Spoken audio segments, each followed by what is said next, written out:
Denver governors across the country forged ahead Monday with plans to reopen their economies, even as the nation hit a grim milestone of 50,000 deaths from the coronavirus, and public health experts warned against lifting stay-at-home orders too quickly.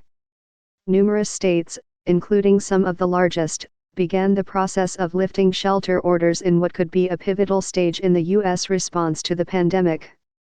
Texas, with its population of nearly 30 million, made one of the most expansive moves toward reopening when Governor Greg Abbott announced that retail stores, restaurants, movie theaters, and malls would be allowed to reopen with limited capacity on Friday. In Ohio, Governor Mike DeWine unveiled a more incremental reopening plan that would allow manufacturing work to resume and offices to reopen next week. And in Colorado, businesses tried to navigate new rules, allowing some of them to open their doors on Monday. The moves came as President Trump promised to help the states ramp up testing and called on them to consider reconvening schools before the end of the academic year rather than waiting until the fall, as many districts have decided or are expected to do. In a conference call with the governors devoted mainly to ventilators and testing, Mr. Trump raised the idea of bringing students back to classrooms in the next few weeks. "Some of you might start to think about school openings," he said, according to an audio recording. Addressing Vice President Mike Pence, who was also on the call, he added, "I think it's something, Mike, they can seriously consider and maybe get going on it." The testing plan commits the federal government to help each of the 50 states test at least 2% of their populations every month, while making clear that the states are still primarily responsible for testing and that Washington is only the supplier of last resort. Rather than the more comprehensive surveillance testing sought by many public health experts, the administration is focused on sentinel testing of targeted sites that are particularly vulnerable, like nursing homes and inner-city health centers. "We want to get our country open," Mr. Trump said at a White House briefing that paraded a group of business executives who promised to help with testing. New coronavirus infections and deaths appear to be plateauing on a national level, but they are still surging in some of the states and counties reopening this week. As the known death toll from the virus crossed the bleak threshold of 50,000 people, according to a New York Times tally, the total number of confirmed cases in the country topped 983,000. Health experts worry that reopening prematurely without sufficient testing, protective equipment, and other safeguards could fuel another spike in cases that may not be detected in official numbers for 2 weeks. "There's a belief that we've brought our numbers down, we're out of the woods. That is completely not the case," said Jennifer Nuzzo, a senior scholar at the Johns Hopkins Center for Health Security. "They've seen a decline in the sickest patients, but there's a lot of infection that can spread silently, and suddenly you're back where you started." The efforts to reopen across the country were creating a patchwork of contradictory rules that could undermine weeks of messages urging Americans to stay home and could endanger the entire nation's ability to beat back the pandemic. In states that were hardest hit, leaders have been more tentative. In New York, Governor Andrew M. Cuomo on Monday said that what he called low-risk businesses upstate could begin reopening by mid-May, but he cautioned that shutdown orders were likely to be extended for many parts of the state. Although the states around Louisiana have started easing restrictions, Governor John Bel Edwards said on Monday that he was extending his state's stay-at-home order into next month. "The fact is," Mr. Edwards said at a briefing, "we just don't meet the criteria." Even as the states take different approaches, Attorney General William P. Barr signaled that he had reservations about the way some officials were reopening their economies. He asked federal prosecutors around the country on Monday to look out for emergency state or local orders issued to contain the coronavirus pandemic that could also violate constitutional rights and civil liberties, and to fight them in court if needed. Several of the states that are reopening still do not have widespread testing or systems in place to track infections. In the 7 weeks since Mr. Trump promised that anyone who needed a test could get one, the United States has conducted about 5.2 million tests, far more than any other country but the equivalent of about 1.6% of the total population. That is a small fraction of what public health experts say is necessary to ensure a safe and gradual reopening of schools, businesses, and other public venues. A group of experts convened by Harvard University's Edmund J. Safra Center for Ethics has called for 5 million tests a day by early June, ramping up to 20 million per day by late July. Paul Romer, a Nobel Prize-winning economist from New York University, has called for 25 million tests per day, with the capacity to test twice that many in surge situations. Mr. Romer said testing 2% of the population was not enough to test everyone in healthcare even once, let alone to keep retesting them every day, which is what it would take to keep those who do get infected from going on shift and infecting their colleagues. While most governors took similar steps to shut down public life last month as coronavirus cases soared, they are now trying to calibrate how to revive their economies amid clashing pressures to protect people's health while also helping millions of unemployed Americans get back to work. Governors who were the first to allow businesses to open have been criticized by mayors, public health experts, and even Mr. Trump, who has urged states to reopen, for acting too hastily.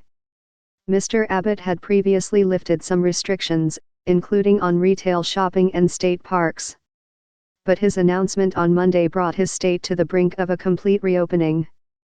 The governor said that Texas was not as hard hit as other states, and that it had expanded testing, stocked up on protective equipment, and witnessed the third most coronavirus recoveries in the country.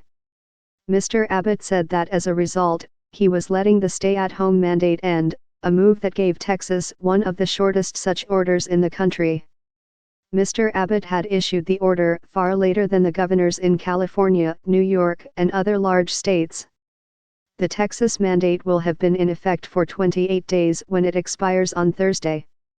That executive order has done its job to slow the growth of COVID-19, Mr. Abbott told reporters at the Texas Capitol on Monday.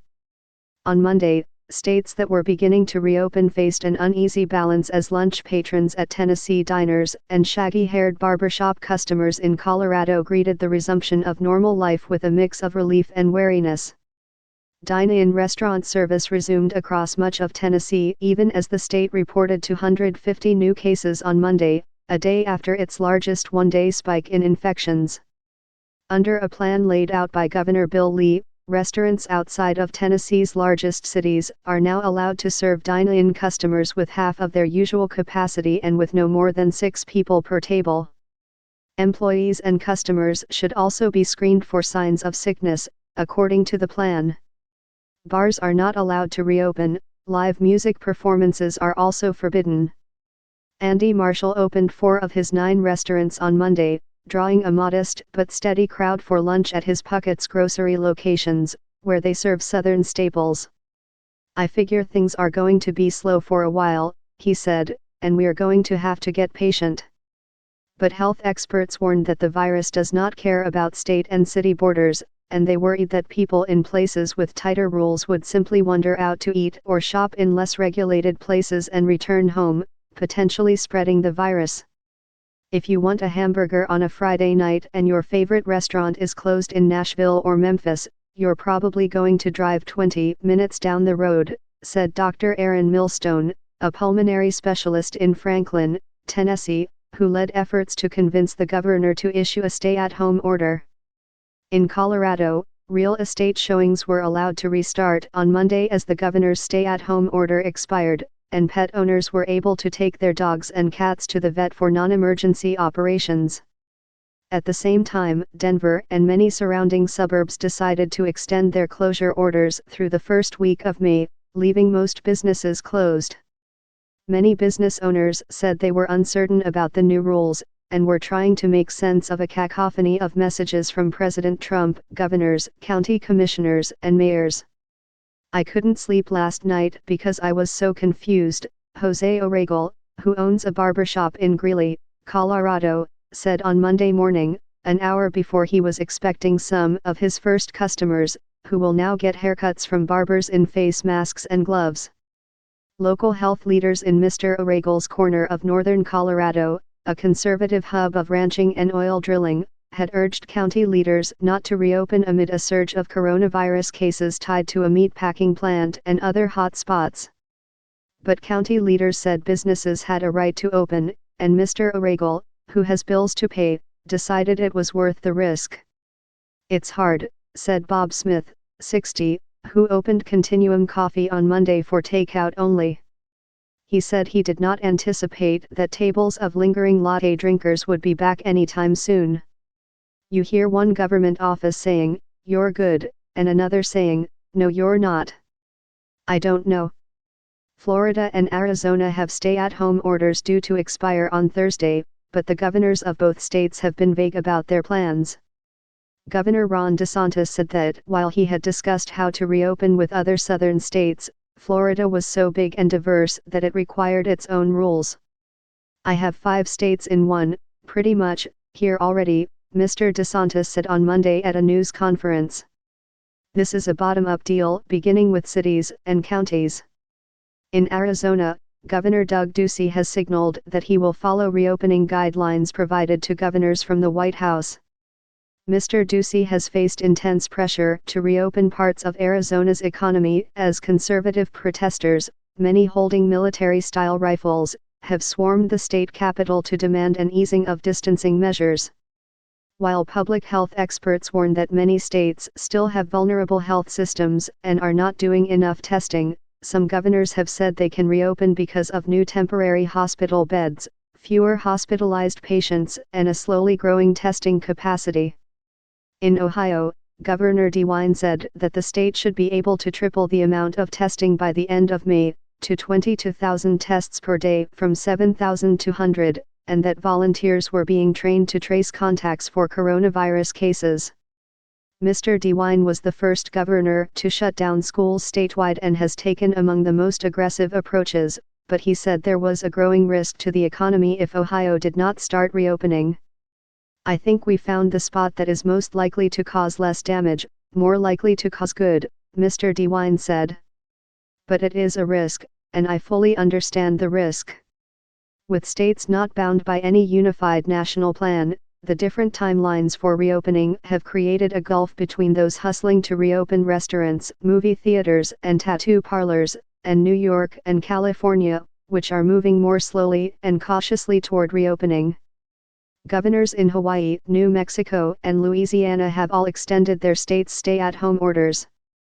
And in California, Governor Gavin Newsom warned on Monday that the timetable for opening up could be jeopardized by people ignoring social distancing rules after images recently circulated of packed beaches in Southern California and new data showed an increase in movement across the state. California is part of a regional pact of Western states vowing to coordinate their reopening plans. On Monday, Colorado and Nevada joined the coalition. In the Northeast, New York and 6 other states are acting together as well. Workers say they are living in limbo as they watch other states reopen and worry about the risks of going back to work versus the bills piling up.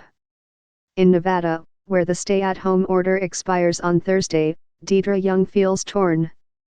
Ms. Young was laid off from her job as a bartender at an Irish pub on the Vegas Strip on St. Patrick's Day. She wants to go back to work, but wondered whether it was worth the risk to stand in a half-empty bar and barely make the hourly $8.25 minimum wage. "If my work does call me, I honestly want to say no," Ms. Young said. "But will I not get unemployment if I refuse?" "It was an agonizing calculation," she said. "We all want to go back to work, but we don't want to get sick."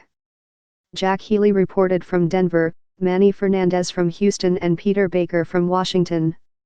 Reporting was contributed by Richard Fawcett and Rick Rojas from Atlanta, Sarah Mervash from Canton, Ohio, Sabrina Tabernas, Jonathan Martin, Jim Tankersley and Katie Benner from Washington, Patricia Mazzi from Miami, and Simon Romeo from Albuquerque.